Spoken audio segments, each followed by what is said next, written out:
We basically just opened up the area in your back. We loosened up some muscles, stabilized some muscles.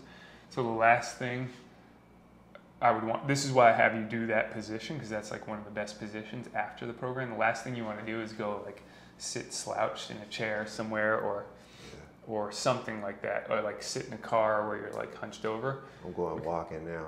That's good actually, so that's perfect. But so what we just did there, you can actually do that anytime, anywhere, and you'll actually help your back. Okay. After the back program, that's ideal. Okay. To do that for, we just did like 5 minutes, but 15, 20 minutes would be ideal. Okay. When you pick things up, so this is another habit that you want to create for like the rest of your life. So most people, because over time, if you look at a baby, how they squat, what they do normally is they just walk up to something, right? They squat down perfectly. Yeah. Right. Over time, we kind of like, oh, that takes a lot of effort and energy, and we try to, compensate. Yeah. Right. So then we start going like this, and this is where, people go to pick up a paper clip, and we hear, oh, I threw my back out, or I was making the bed, or I was doing the dishes, and I threw my back out. So when you go to pick anything up, it should be in this position, hips back, then squatting down with the back straight and picking it up. As soon as you pick something up and you go like this, if you have 40 pounds in your hands right here, it's 400 pounds of torque in your lower back. Yeah. If you pick up 40 pounds and it's right below here, it's 40 pounds in your lower back. As soon as you bring it out and then go like that, all the torque goes in your lower back, and that's where damage comes from. So let's just practice that. Make sure you're doing it. Maybe step forward a little bit more. Step forward. So you don't hit. Yeah, so you're just going to push your butt back. Okay. Yep. Keep pushing it back. Keep pushing it back. Keep pushing it back. Then start to bend your knees. Good. Push your butt back more. Good. And then you just go deeper in this movement. So sitting back on the heels more. Yeah. Yep. And then pushing up through the heels on the way back. Got to start it over. Yeah. All right. Butt first. Yep. Keep pushing the butt back. Butt back. Good. Good. And sit back on the heels and then push up through the heels. Good. And then come up. Okay. Any pain when you did that? No pain. I felt like a little stretch in the like mid back, and then just in the hips, the hip area, and then trying to mind coordinate my knees and my heels. Yep.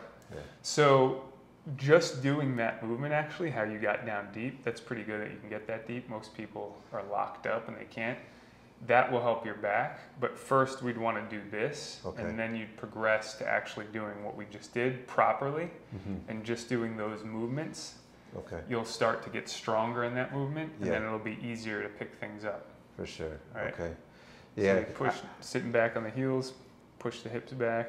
All right, sit back. Yep. Good. Yep. Keeping the weight on the heels, and then stay right there. Yep. And just like if you had to grab something, and then you pick it up, push through the heels. Yep. Yep. So there's a point where you're going too low. Yeah. So like this. So there's a point where your strength becomes maximalized. Okay. So like as soon as I go here, this is where I feel strong. As soon as I go hips below the knees, I'm weak now. Yeah. Right? So now it's good for mobility, but it's not good for strength. I see. So you'll see when the guys do the deadlift, they're only going to go to about here. Okay. Right? Because now they're in a strong position. If you go here, like you'll be 100, 200 pounds less strength. I see. Yeah. Okay. So it's all about the mechanics. Okay. That's what I was going to ask, if you recommend like deadlift for this, because somebody had said they were like, oh, you got to strengthen those. You want to do this for 6 weeks. Yeah. Okay. Then you can go to these. This is basically, the only difference between a deadlift and a squat is just torque. So a deadlift is going to be more torque on your hips. Okay. Squat is going to be more torque on your knees. On your knees. So squat just goes down deeper with the knees, whereas the hips, it goes back further on a deadlift. Okay. So, and some people will say like, oh, I don't do deadlifts. Those are bad for you. It's like you do deadlifts every day. Yeah. It's like it is the most essential movement, and if you don't know how to do it and you don't know how to do it properly, you're going to damage your back. Yeah. Yeah. Okay. So this is basically starting off with a deadlift movement by pushing your hips back. Okay. So you're keeping your back straight, and then you start to bend your knees, and then it turns into a squat. And that's how you pick things up. So right there, yep. You'd want to pick it up. So now if you needed to go lower, you would do more hip hinging, so you'd lean forward a little bit more.